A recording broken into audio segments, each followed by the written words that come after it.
اور آج کے درس میں کے ساتھ بیان کروں گا کہ جو حصہ قرآن میں اللہ نے بیان کیا الربع یعنی کہ 1/4، اس کے مستحقین کون کون ہیں، اس کے حقدار کون ہیں، کہ وہ کون سے افراد ہیں جن کو پراپرٹی کا یا جائیداد کا یا طریقے کا 1/4 حصہ ملتا ہے۔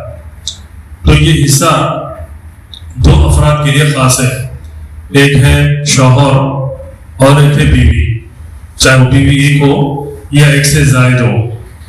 سوال یہ ہے کہ شوہر کو جائیداد کا 1/4 کب ملتا ہے، پراپرٹی کا یا ترکے کا 1/4 کب ملتا ہے؟ تو کسی بھی شوہر کو پراپرٹی کا 1/4 اس صورت میں ملتا ہے جب اس کی بیوی کی کوئی اولاد ہو، یعنی کہ بیوی کا ترکہ ہے، بیوی کا چھوڑا ہوا کوئی بھی مال ہے یا پراپرٹی ہے، پیسہ ہے، تو اس پراپرٹی میں سے شوہر کو 1/4 ملتا ہے۔ وہ اس صورت میں جب بیوی کی کوئی نہ کوئی اولاد ہو، چاہے وہ لڑکا ہو یا پھر لڑکی ہو، اس شوہر سے ہو کسی اور کے شوہر سے ہو۔ اگر بہرکیف پہلے کے بھی شوہر سے اگر اولاد موجود ہے تو اس صورت میں بھی شوہر کو پراپرٹی کا 1/4 ملتا ہے، جیسا کہ اللہ تعالیٰ نے اس کی دلیل میں فرمایا فَإِن كَانَ لَهُنَّ وَلَدٌ فَلَكُمُ الرُّبُعُ مِمَّا تَرَكْنَ، اگر ان کی کوئی اولاد ہے تو اس صورت میں تمہیں ان کی پراپرٹی کا 1/4 ملے گا۔ اور اسی طریقے سے ایک سوال یہ بھی ہے کہ بیوی کو کس صورت میں پراپرٹی کا 1/4 ملتا ہے، بیوی کو کس صورت میں پراپرٹی کا 1/4 ملتا ہے؟ تو اس کی شرط یہ کہ اس کے شوہر کی کوئی اولاد نہ ہو، اس کے شوہر کی اس کی کوئی اولاد نہ ہو، چاہے وہ لڑکا ہو یا پھر لڑکی ہو، چاہے وہ ایک ہو یا ایک سے زائد ہو، یا پھر اس بیوی سے ہو یا کوئی اور بیوی سے ہو۔ شرط یہ ہے کہ بیوی کو اس کے شوہر کا 1/4 ملتا ہے، لیکن اس کی شرط یہ ہے کہ شوہر کی کوئی بھی اولاد نہ ہو۔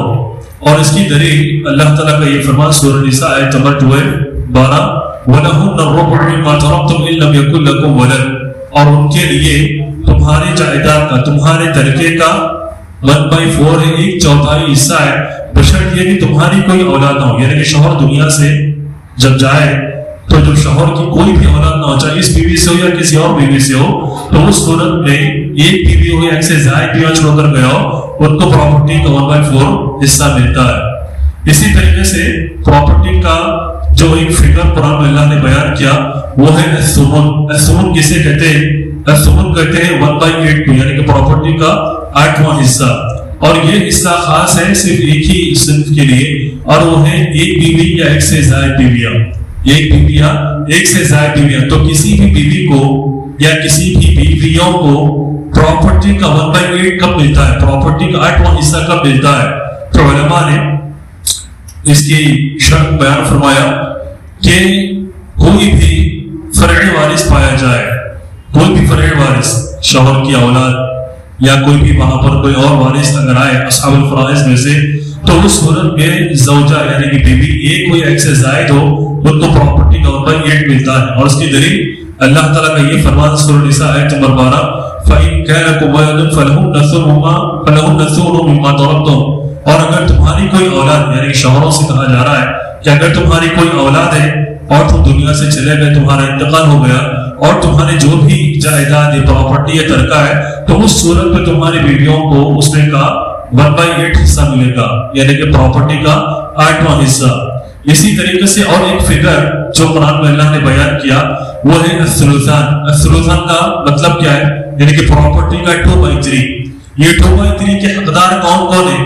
تو یہ ایک نمبر پر بیٹیاں آتی ہیں، اور دوسرے نمبر پر بیٹے کے بیٹیاں آتی ہیں، تیسرے نمبر پر سگی بہنیں آتی ہیں، اور چوتھے نمبر پر باپ شریک بہنیں آتی ہیں۔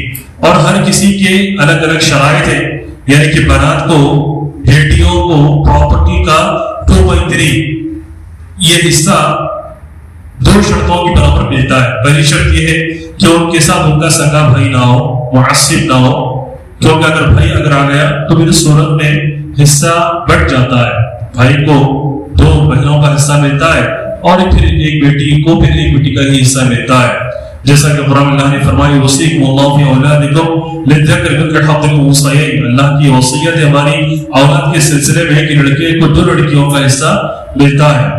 اور اسی طریقے سے دوسری شرط یہ ہے بیٹیوں کو پراپرٹی کا 2/3 ملنے کے لیے کہ ان کی تعداد 2 یا 2 سے زائد ہو، 2 یا 2 سے زائد ہے تو اس صورت میں بیٹیوں کو پراپرٹی کا 2/3 حصہ ملتا ہے۔ اور اس کی دلیل اللہ کے رسول صلی اللہ علیہ وسلم نے سعد بن ربیع رضی اللہ عنہ کی 2 بیٹیوں کو پراپرٹی کا ثلثین دیا، یعنی کہ 2/3 دیا۔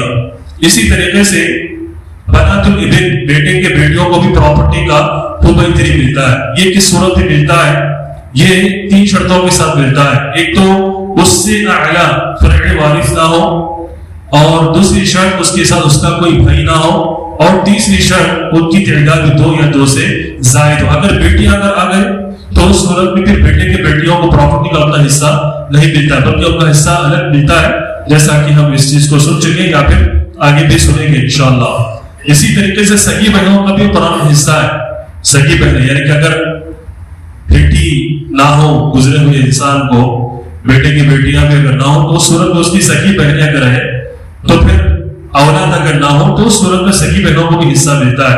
سگی بہنوں کو بھی 4 شرطوں کے ساتھ 2/3 ملتا ہے، پھر فرع وارث نہ ہو اور کوئی نرینہ وارث زندہ نہ ہو۔ بیٹا اگر آ جائے تو پھر وہ پوری پراپرٹی کا حصہ اپنے ہی انڈر میں لے لیتا ہے، اور تیسری شرط ان کا سگا بھائی نہ ہو۔ ان کا سگا بھائی اگر آ گیا تو پھر اس صورت میں 2/3 نہیں ملتا ہے، بلکہ اس صورت میں ان کے سگے بھائی کو پراپرٹی کا لڑکیوں کے بالمقابل 2 لڑکیوں کا حصہ ملتا ہے، اور چوتھی شرط ان کی بھی تعداد 2 یا 2 سے زائد ہو۔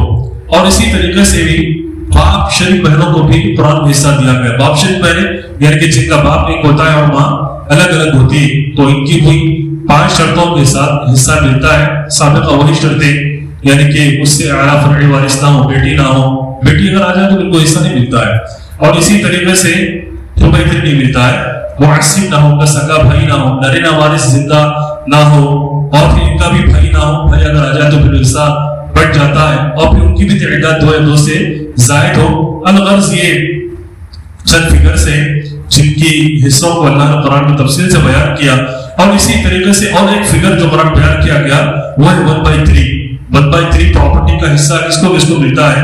ایک ہے ماں اور ایک ہے ماں شریک بھائی۔ ماں شریک بھائی جن کی ماں ایک ہوتی ہے اور باپ الگ الگ ہوتے ہیں، اور اسی طریقے سے ماں شریک بھائیوں کو بھی قرآن میں 1/3 کا جو حصہ بیان کیا گیا، اس کی بھی کئی شرطیں، اور وہ شرطیں آپ لوگ صرف سن لیجیے، کبھی اگر علماء کے سامنے آپ بیٹھیں گی تو اس کی تشریح اور توضیح سے وہ چیز سمجھ میں آئے گی، لیکن ذہن میں یہ رکھیے کہ ماں شریک بھائی کا بھی قرآن میں اللہ تعالیٰ نے حصہ بیان کیا ہے۔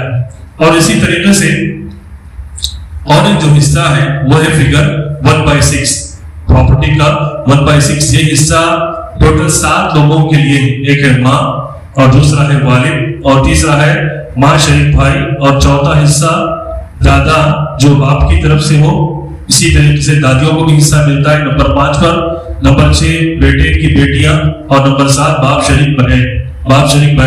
تو یہ 7 افراد ایسے جن کو پراپرٹی کا 1/6 ملتا ہے۔ الغرض قرآن میں اللہ تعالیٰ نے جو حصے بیان کیے، النصف، الربع، الثمن، الثلثان، الثلث، السدس، یعنی کہ پراپرٹی کا 1/2، 1/8، 2/3، 1/3، 1/6 اور 1/8، یہ سارے حصے قرآن میں اللہ تعالیٰ نے تفصیل کے ساتھ بیان کر دیے۔ بس ضرورت ہے کہ لوگ علماء سے ان مسائل کے متعلق دریافتگی کریں اور کسی بھی مسئلے کے اندر چھوٹ نہ کریں، غلطی نہ کریں، کیونکہ فرائض کا مسئلہ ایسا ہے کہ علماء بھی اس کے بہت کم ہوتے ہیں، اور جتنا انسان پوچھ کر دریافت کرتے ہوئے حصوں کو تقسیم کرتا ہے تو قیامت کے روز وہ اتنا ہی سیف سائڈ ہوتا ہے، اور اپنی ذمہ داریوں سے وہ اپنے آپ کو سبکدوش کر چکا ہوتا ہے، اور اللہ تعالیٰ کی اس کی ذمہ داری بھی کم ہو جاتی ہے۔ دعا کرتے ہیں کہ اللہ تعالیٰ ہم سبھی کو فرائض سمجھنے کی توفیق نصیب فرمائے۔ آمین۔ وآخر دعوانا الحمد للہ رب العالمین۔ السلام علیکم ورحمۃ اللہ۔